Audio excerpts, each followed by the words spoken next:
So yeah, a very welcome to all of you once again, and happy New Year. Um, we are very delighted to begin this new year with the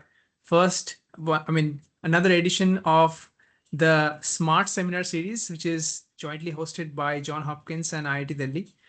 Uh, so here today we have the first presentation by a very young and a very promising scholar, Miss Rajyasri Roy, who is right now, what I've heard is just 6 months into her PhD with Professor Somdatta Goswami at the John Hopkins University. And so just to give a little bit of background about Rajyasri, she has completed her bachelor's degree in civil engineering from the IIEST Shivpur, where she graduated as a top rank in her department, also earning the silver medal. And she was also awarded the Best Undergraduate Project Award for her thesis work during her UG time. She then went on to pursue her master's in structural engineering, mechanics and materials at UC Berkeley. And after that, I believe that she joined joined for PhD with Professor Somdatta Goswami. So her research interests are at the intersection of computational mechanics and machine learning, with a particular focus on machine learning accelerated hybrid solvers for time-dependent PDEs, which is also going to be a part of her talk today.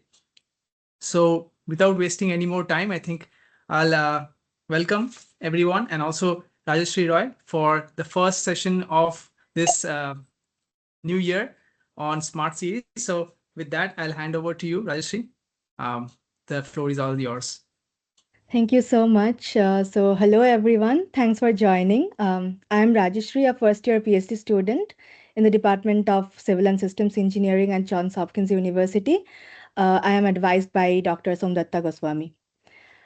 So today I'm going to share our work titled The Best of Both Worlds, Hybridizing Neural Operators and Solvers for Stable Long Horizon Inference. Okay, so I'll start. So we all know the importance of PDs in our lives. Solving them using high-fidelity solvers like finite difference methods or finite element method gives us near exact solutions to the PDEs, but they can be extremely time-consuming. On the other hand, state-of-the-art neural operators are manifold faster and efficient in solving them, but when used in an autoregressive setup, they can cause compounding error growth during long horizon predictions, especially when we use them outside the training domain. Um, Also, in deep learning models, the error is often evaluated, like the efficiency of the model is often evaluated in ensemble-based error metrics. But in real-world deployments, we are often interested in a single case, um, which can lead to like design and safety decisions. Um, but that particular case can come with like unacceptably large error. So with this thought in mind, we thought of developing an instance-aware hybrid framework that leverages the efficiency of neural operators and the fidelity of the numerical solvers to speed up computations while bounding the error growth from the neural operators. So with this thought in mind, we introduced the adaptive numerical correction for high-fidelity operator rollouts, or in short, the anchor. Now, as you can see, this is a schematic of our framework. Here we use a pre-trained neural operator to march one step at a time. While doing so, we keep a track of the error incurred using an error estimator. I will come back to what an error estimator is in a few minutes. So the framework works like this, that if the error grows beyond a certain threshold, we call the high fidelity solver for a few steps, which brings down the error, or as we say, which corrects the physics a little bit. After the after the error is brought down a little, we call the neural operator surrogate again to solve the PDE till the error threshold is reached again. Now, this is repeated until the final time step.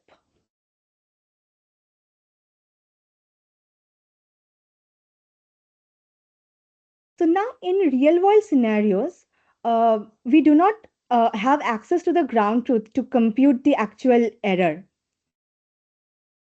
So it's not really possible for us to like calculate the actual error and say that we want the error to be below this. So what we have done is we have come up with a quantity that estimates the error. Uh, this error estimator is basically physics informed and acts as a good substitute to the actual growing error. Um, with the help of this error estimator, we propose our hybrid framework, which is model agnostic. Um, that is, we can use any neural operator framework which is autoregressive in nature, and we can couple that with any high fidelity numerical classical solver. However, in this work, we have used the TI deponent as the neural operator and the finite difference method as the classical solver. We have validated our framework using four dissipative PDEs. However, we can say that this framework is pretty general, that is, it can be expanded to any other class of PDEs like the dispersive or the chaotic. So this is our error estimator. As you can see, the error estimator has been designed using the exponential moving average or EMA. The equation basically consists of two time-dependent components, the r hat and the eta, and a smoothing parameter A, which is basically fine-tuned depending on the PDE. R hat contains information about the particular time step, and eta, which basically turns out to be the error estimator, is actually a history variable, which keeps track of all the error that has been incurred before.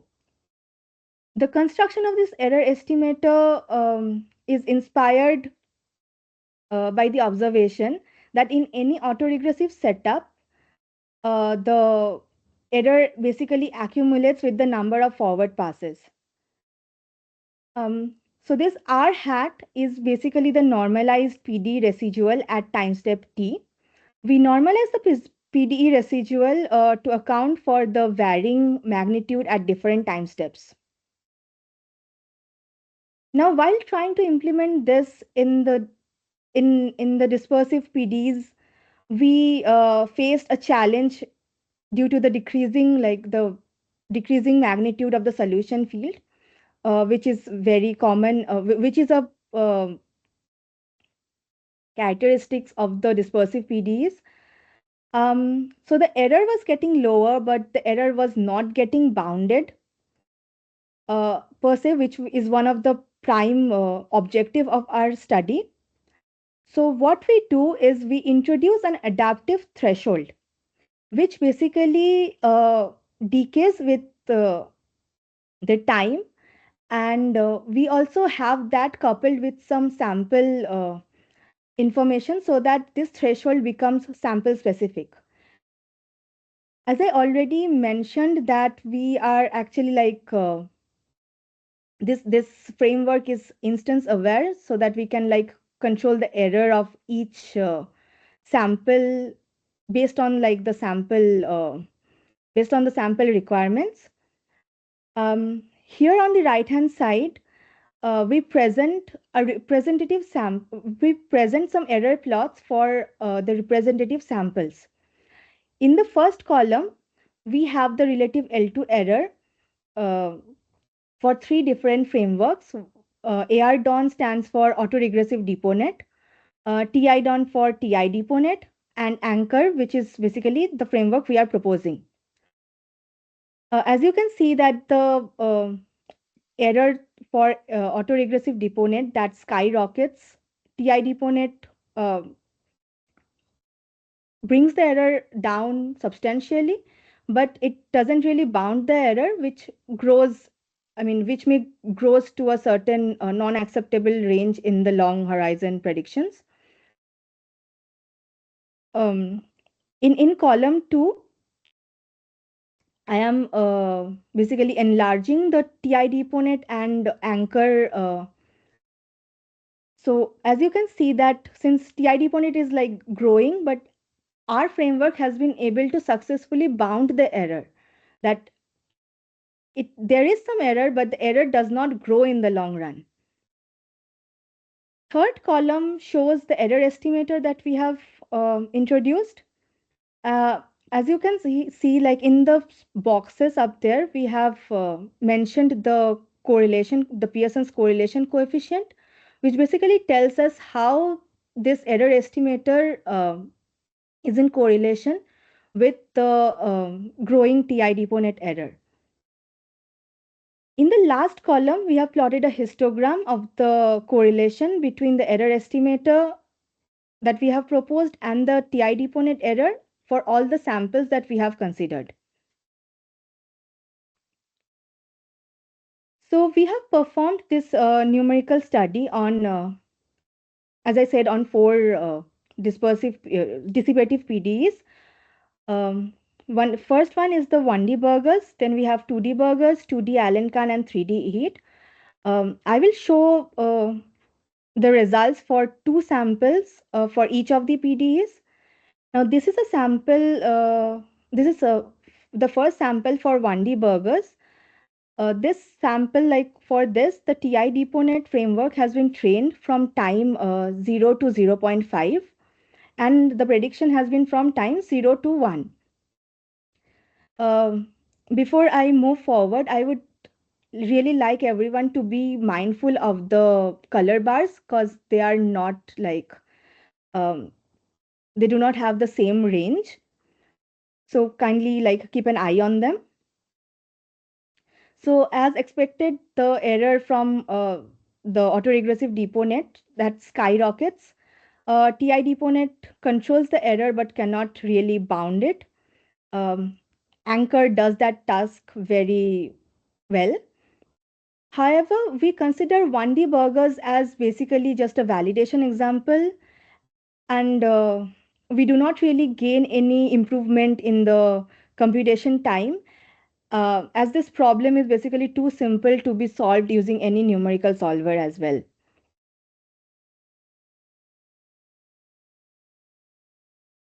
This is the second sample of 1D burgers, which basically shows very similar trend with that of the first sample. Next, as I said, we have 2D burgers, which is a slightly more complex PDE than 1D burgers. Here we have trained the neural operator from time 0 to 0.33 and predicted the solution from 0 to 1. So as expected, we also see a very, very rapid error growth using autoregressive deponent. Similar trends are shown by TI deponent where the error comes down a lot, but the error is still not bounded, and it has the possibility of growing if we predict even longer.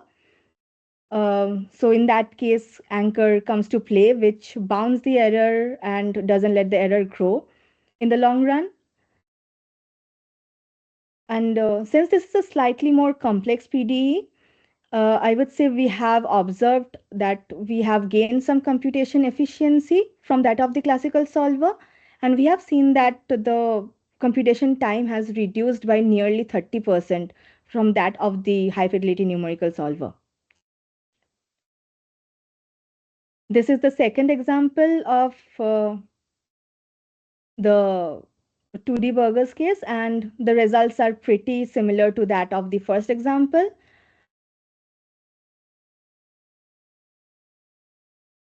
Now we come to 2D Alenkern. This this PD also acts very, very in line with that of the 2D burgers. However, I would like to point out here that we observed nearly a 70% reduction in computation time than that of the classical solver, which I would say is a big gain. This is the second example of Alenkern, which also follows very similar trend with that of the first example. Now, this is the last example that I would like to show. This is, we have considered a 3D heat equation over here. Now, heat is a pretty simple linear PDE. So what we have done is basically tried to adopt a more complex geometry.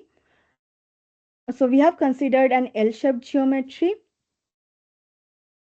with the source in with the source of the with the heat source being in one of the corner blocks over here. Um, Now, AR autoregressive deponent works pretty much similar to that of the previous PD examples that I have shown, that the error basically overshoots. So I have not shown that particular error plot over here. TI deponent does better than uh, autoregressive deponent, but the same problem comes up, like the error is low, but the error is not stabilized. What our framework does is stabilizes the error, and that basically does a better job at long horizon predictions. And as you can see that the computation time reduces by almost 50% than that of the classical numerical solver. Now, this is the second example of 3D heat, which basically also like acts similarly to that of the first example. So we have presented like two examples for each PDE, and here I would like to list the computation times. NS stands for numerical solver, TI DON for TI deponent, and anchor is R framework. As you can see that in 1D burgers, we have not achieved a computation gain as such, as this is a very, very simple PDE. But apart from 1D burgers, we have observed a gain in computation efficiency for all the other PDEs. Like for 2D burgers, it's almost like 30% gain. For Allen Khan, it's 70%, and for 3D heat, it's more than 50%. Now, I would like to point out something over here, that this computation time uh, is directly related to the number of times the solver has been called. By direct relation, what I mean is that the more the number of solver calls, the framework will take more time to solve the PDE, and vice versa. So I would like to conclude by summarizing our work. Hybrid approaches developed leveraging the efficiency of the neural operators and the reliability of classical solvers offer a very practical path towards like simulations that lead to decision makings. So this is kind of the way forward with modern day industry level industry based simulations. Here, I would also like to point out some room for improvement in our framework. So the PDE residual that is used as like step-based information in the error estimator, that adds computational overhead. So in more complex PDEs, it might take more time to compute the PDE residual, which might reduce the efficiency of our framework. So we would like to explore some alternatives to this. So it's some kind of alternative physics informed error estimators to tackle this issue. We also want to develop a more flexible adaptive error threshold, which will be correlated to the actual error and can bound the actual error based on problem specific requirements. Last but not the least, we are also interested in extending our work to different classes of PDs. As I said that this framework is is like PD agnostic, but the error estimator and the adaptive threshold, those need to be tweaked a little to make them adaptive to the different classes of PDEs. So we want to do that and extend our work to different chaotic, dispersive, and multi-scale PDEs. With that, I would like to thanks everyone for listening, and I'm open to any questions and suggestions. Thank you. Thank you for the very nice presentation. Given that you're just in 6 months into PhD, that's quite a lot of work. Very interesting. Um, so yeah, I would want the audience to ask questions if they have.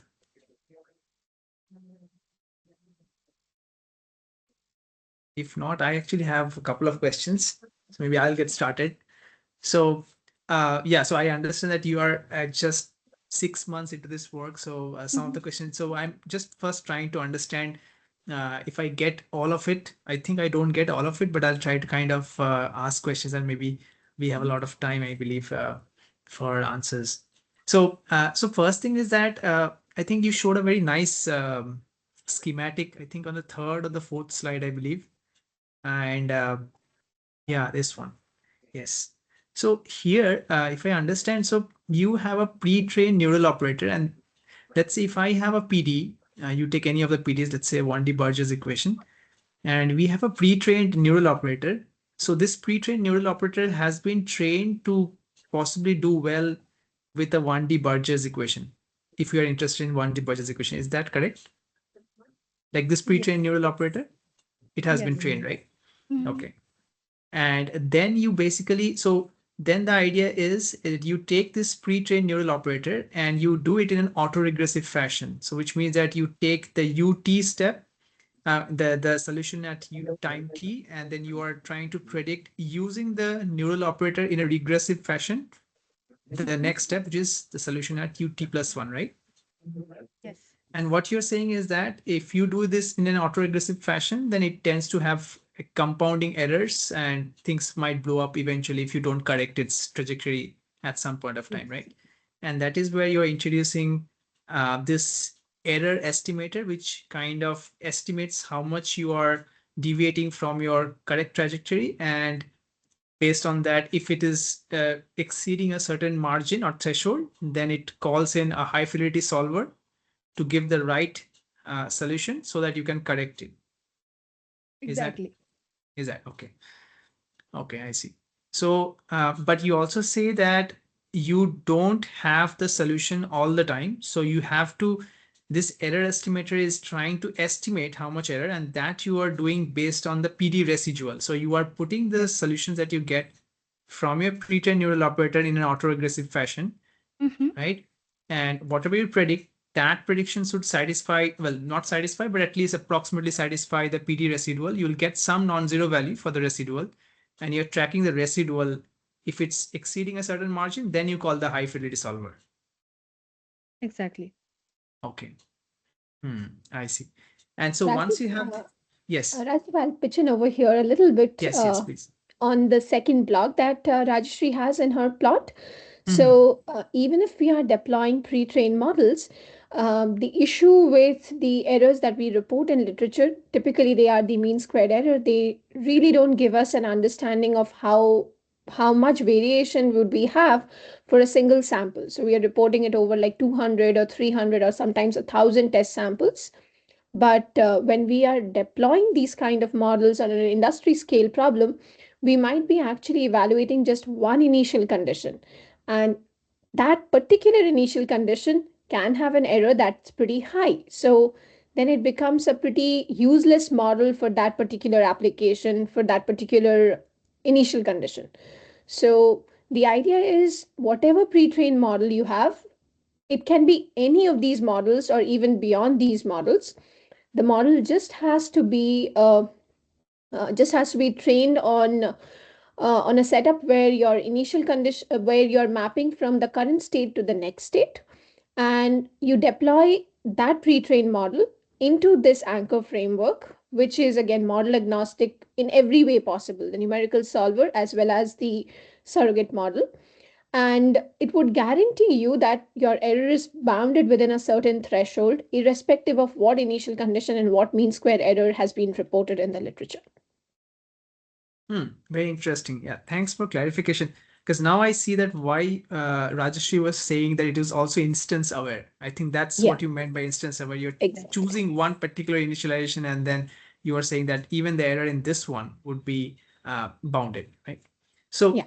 yeah, I get that one. So the other portion, I think I'm slowly grasping it, and So the other portion that you are saying, that the boundedness of the error, how do you actually bound this error? So like you have this metric eta t, which is tracking your error. And once that error is actually, so yeah, this is the, I think what you're calling is as EMA, exponentially moving average. Yes. And this is based on the calculation of this normalized residual. And I can understand that you use a normalized because things were, the solution was actually decreasing. So you wanted to have a normalization so as to get the right kind of tuning. And with that, this, what you do with this eta t, so this eta t is to only kind of call the, it's used as a kind of a flag to call the high fidelity solver, right? And so as to correct your solution when the eta t is actually exceeding the threshold, right? I would So say this, we have eta t as basically like a replacement to the actual error. So we wanted to come up with something that actually mimics the error growth. right.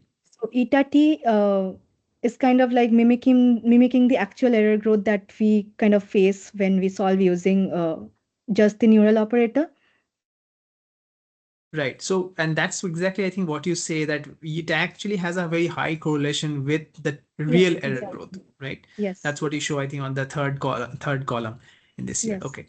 And so, so how, so basically, so one of the questions that I was like curious that, that yes, indeed, you show that this is actually very having a very high correlation. Mhm. And so which means that the residual based error is actually doing very well. I mean, and which makes sense because you're actually evaluating the PD residual. Mhm. And so it should give out that error which is having a high correlation. Now about the bounding of things. So when you say it's bounded, so that portion is where I think I didn't quite get it. So what exactly do you mean by that you were getting errors which are bounded? Meaning, of course, I can see one thing that the PI deponent is probably kind of blowing up. I think, yeah, that's no, not the PI deponent, but I think, sorry, the The AR, AR the deponent. AR Yeah, deponent. Yes, the that's the autoregressive one which is deponent. blowing up. Yes, yes. So when you say bounded, it only does it only mean that it is not blowing up and therefore bounded, or Yes, if you focus on the second column of any of the PDEs, you can Mhm. see like the blue line is basically the TI deponent, which is the neural operator we have used in our framework. Right. And the red one is the framework that we have proposed. And as you can see, like after following like the same trajectory as that of the TI deponent, when it thinks that the error is too high for me right now, Hmm. the numerical solver is called, which brings down the error a little bit, um, which again like after it thinks that the error has been fixed substantially like within the range, um, the neural operator surrogate is called, which solves the PD for certain number of time steps, which is basically like till that threshold is again reached, Got it. after which Okay. So in again that the sense, it's bounded. yeah It's so bounded basically by this blue line coming from TI deponent. not exactly that. It's bounded by like say the first say let's focus on 2D burgers. So here around 0.04, I would say that the error is first cut off, and after that all the other thresholds they're also like cut off within certain range of that 0.04. So the error doesn't grow beyond that range. Okay. Okay. In that sense, it's bounded. Yeah, it's not just below TI deponent, it's like within a certain range. It's not going above that. And so the next question would be, look, so it does matter that where you fix this threshold, the eta threshold, right? So the lower you set the threshold, the more number of times you have to call the high fidelity solver, right? Yes. And that's basically very, very problem specific. That will be dependent on in what kind of scenarios you want to implement this framework in. Hmm. Okay. I see. Yeah, that makes sense. Yeah. So so when the high fidelity solver is actually called, it gives you a Mhm, value, mhm, but it will probably not give you the value at the time step that you're interested in right away. So it has to, let's say it is at some time step t equals to 4 seconds, where you actually hit the first threshold and you are calling the high fidelity solver to give you the correct solution or a mhm. good solution. So which means that the high fidelity solver will not give you the solution right away at 4 seconds. It will iteratively solve for all the time, and then it will come to 4 seconds, right? And then it will give you the solution at 4 seconds, which means that the high fidelity solver is already being used for all the previous 4 seconds, but of course you are fetching the data for at the time t equal to 4 seconds, because that is where your error margin has been hit. So the high fidelity solver is actually just solved for this, where this green bars, the green shaded regions. So the input to the high fidelity solver is basically the TI deponent output at that particular time step. Okay, I see. So So it's the high being fidelity solver, initialized. Okay, yes. it's being So initialized from some previous point where you think that this is where I want to kind of know what's the yes, next. yes. Okay. So the high fidelity solver is basically computing only for the green shaded region, like only that many I number of see. steps. Okay, yeah, that makes sense. Which, okay. Yeah. So, okay, I think Shailesh has his hands up. So I'll actually, yeah, Shailesh, you can ask a question. Maybe I'll ask later. Yeah. Please go ahead. Hello. Yeah. Hi. So, am I audible? Yes, Yes. you're audible. Yeah. Okay. Yeah. So, first of all, thank you so much for the nice presentation. And I have a question regarding like when you call the high fidelity solver, right? The numerical solver. So it is, let us suppose after 10 time steps, your high fidelity solver kicks in, right? So basically it is seeing the erroneous value at that 10th time step, right? So Mhm. when it iterates on that erroneous value or the wrong initial condition at that 10th time step, so why is that error coming down? Like I may be completely asking basic question, but whatever. You This is stole like my a question, Shailesh. this is a Yeah. very So common question that I have received. So basically, like the error does not go down to zero. That I would like to say. Um, Instead of uh, incurring more error, there is like, one might think that the error should be like a straight line over here, but uh, the problem is that because now the initial condition that the solver is getting is wrong, right? So it is not solving the same problem, right? That you were solving earlier. And more importantly, your pre-trained operator, when it was trained, it did not see any high fidelity solver. It did not see anything like that. So when suddenly at 15th time step, let us suppose you give it a more accurate value, so then does it not hinder in how it was trained and now it is seeing some other sort of value? So like how is all that coming together, like high fidelity solver and the pre-trained model? And and again, my original point that why even a slight dip is there if it is not solving the same PDE, same problem. Maybe I'll help Rajyasri over here. So, yeah, pretty much a first year student. She really can't help with so many answers. So, here the reason why the error is dropping is primarily because the instantiation that's happening for the high fidelity model, that is a wrong physics. So that physics has been corrupted because all the results that has gone from till the 15th time step, the 15th time step doesn't satisfy the boundary conditions or specifically the boundary conditions. So the physics is completely wrong. Now, when you kick in the high fidelity solver with that particular initial condition, it first satisfies the physics, and that gets the error down, even when you are completely coming from a very different initial condition. Does that help, Sadish? Yes, ma'am, definitely. So basically, And because the involved physics, the boundary condition, initial condition, whatever there is, yeah, so that is why the error is coming down, right? exactly.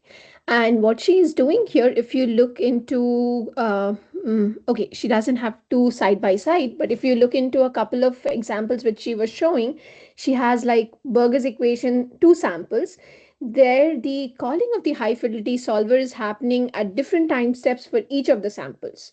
So that's when, like, if a sample crosses that particular error threshold earlier, so the high fidelity is called much faster, and if it crosses at a later stage, it's like if it's getting corrupted at a much later stage, the high fidelity is called much later, and that's where we need the physics to be satisfied. And once the physics is satisfied, the number of calls for the physics for the high fidelity solver is fixed. Like she's calling them for a fixed number of time steps, and then she Okay. goes back to the surrogate model. And Absolutely. this whole switching idea is actually helping her get the benefits on computational time. True, true. Okay. Yeah. So that was all from my side. Thank you so much. Thanks, Shailesh. Yeah, I think that was the question that I had next, but Shailesh had asked. So so which actually also lets me think that if these PDEs were also chaotic in nature, and if they are chaotic in nature, then this small error could actually kind of, even if we initialize the high fidelity solver with a small error, but even then it might be very difficult to like constrain these bounds eventually. Maybe for chaotic things it might be difficult. That's actually a great point, Rajdeep. And that was the primary reason that's the reason we actually carried out only dissipative PDs over here. We are working on the chaotic PDs, but they would require modification in the error estimator. And that's what Rajyasri pointed out. Like we're trying to come up with a global error estimator. And how can we develop a particular threshold which can act across all kinds of PDs? Hmm. Yeah, But that in makes. like finite element literature is extremely uh, powerful here, so we're trying to see if we can borrow some ideas from our age-old literature and see if that works here. So these neural operators which are pre-trained, are they like completely like are they necessarily physics informed, or they can also be not physics informed? They can be anything. They can be anything. They They can can be be. physics informed or data driven, really doesn't matter. Okay. And this algorithm that she has kicks in the inference stage, not in the training phase. I see. Okay. Hmm. Which means that if some kind of a hard constraint, like for example, some kind of a divergence-free conditions are imposed, then it could be possible to kind of make it easy for it to be used for any kind of maybe fluid problems where you have a lot of divergence-free conditions. Yeah, those kind of things, like the gradient dotted with the symmetric stress tensor is Yeah. set to be equal to zero because the mass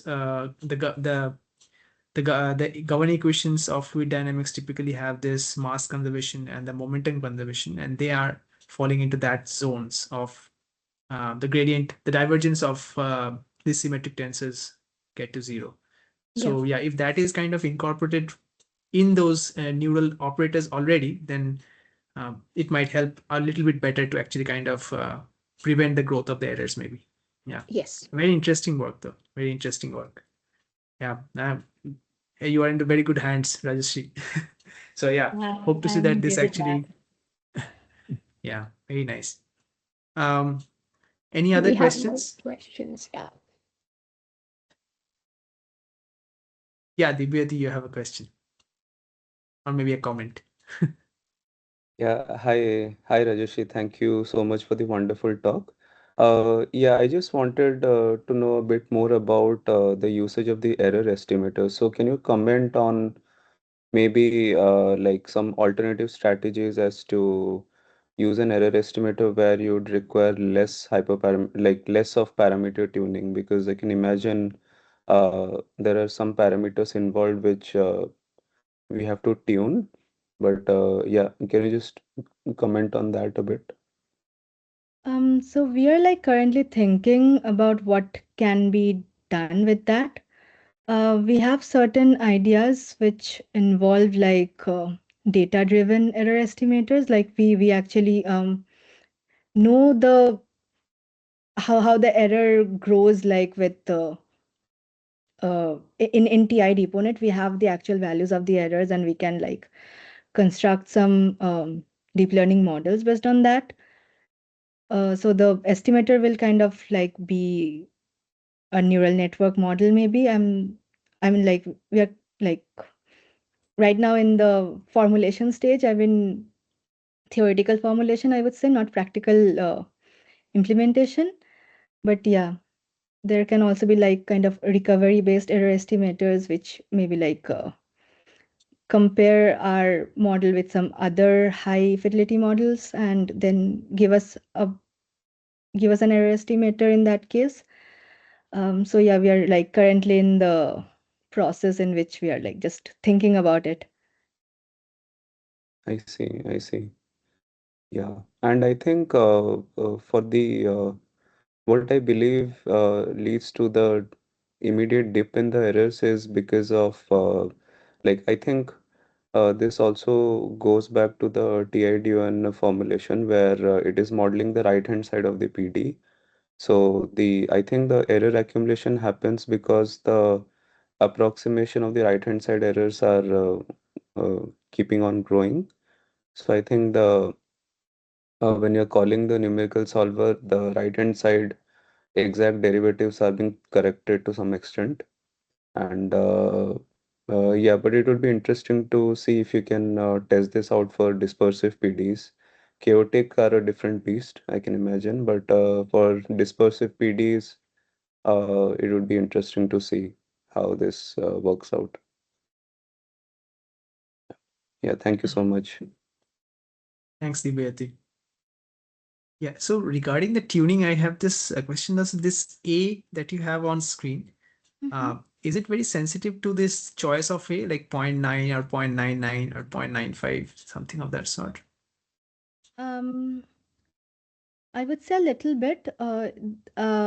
We cannot have a very high value of A. We need to bound it within a certain range. So it's not, I mean, I would say it's sensitive in that way that we cannot have like a large range of values, but within a small range of values, we can actually like not be that choosy. Okay. Usually these are like discounting factors. So typically they're set between 0.9 to 1, something like 0.9 to 0.99. Yes. Right. So yeah. Okay. So So yeah. So in specifically, I would say that the value of A is PD dependent. So for different PDs, the value of A needs to be set like accordingly. okay. I see. Mm. Okay. I see. So yeah. And so what if, let's say if you were, and I know that this, yeah. So Avinav, you have a question. So please go ahead. Yeah, sorry for interrupting. No worries. Okay. Hi, Rajyasri. That was a great talk. Thank you. Okay. So currently, I am actually exploring ML models for my structural hysteresis. Currently, I'm a master's student pursuing structural engineering. So for these structural hysteresis, majorly when I'm focusing on ANN, a major bottleneck that I'm facing right now is that my errors are getting compounded and accumulated during these long duration cyclic loadings. So I wanted your comment. Like you mentioned, using TI-DPONet.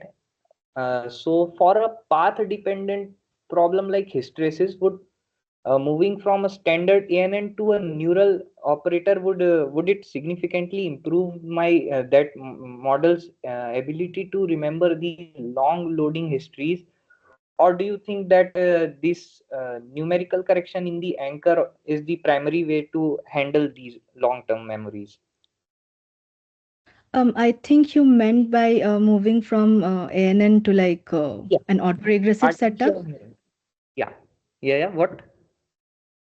So basically, in an autoregressive setup, you are like Yeah. training one time step. The input to your model is one time step, and you are basically like getting the very next time step.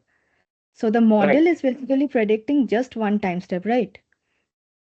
Yeah. It, I mean, it helps you to like create a causal structure in your framework, but at the end, also like if you are predicting for a long time, it also leads to accumulated error. Okay. So it will be very dependent on what kind of problem you are basically trying to tackle. Okay, so that means the framing of the problem is one of the core importance here. Yes. Okay, thank you very much. Abhinav, maybe something that you could try here is that currently the method that Rajyasri showed and the TI DeepNet that Divyajyoti has, they are all using first order Markovian processes. They are modeling first order Markovian processes. You can actually use multiple history terms which can be embedded to predict your solution. And you can just borrow the idea of anchor and fit in over there. So you have you have a more accurate neural operator, and then you borrow anchor to actually push the error down. All right. Thank you very much, ma'am.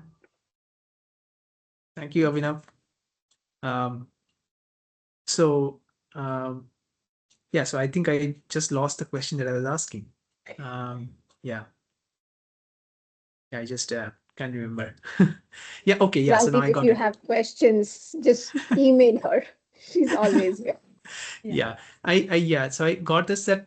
So in CFT, people often use RANS, which is the Reynolds average Navier-Stokes, and not the Navier-Stokes. And the reason why, because people that's very easy to solve fast, and they get approximate solutions, kind of the average solutions, but they're good enough for the purposes. Let's say industrial solvers often use RANs to get solutions at a very fast scale. So in this case, instead of could a high fidelity solver be also a solver which is RANs? I mean, RANs is a high fidelity solver, depending upon, I mean, LES is a high fidelity solver compared to RANs, and DNS is the highest fidelity, depending upon at what scale you're looking at.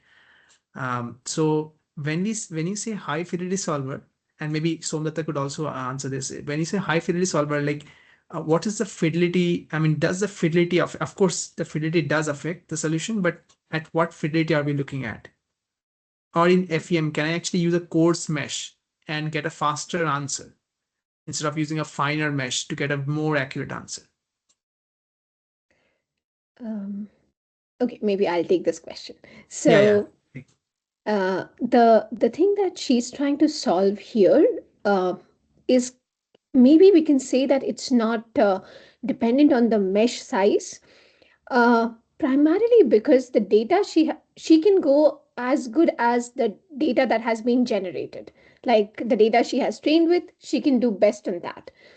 And talking about like different discretization density and how we handle it, if you're using a neural operator per se, Rajdi, which you already know, is that this will act as a interpolator. It won't act like as a multi-grid learner or anything until and unless we feed it in that, we feed the network in that way. There is some different work which I can actually forward you, where we are trying to couple two different discretization density on a spatial level.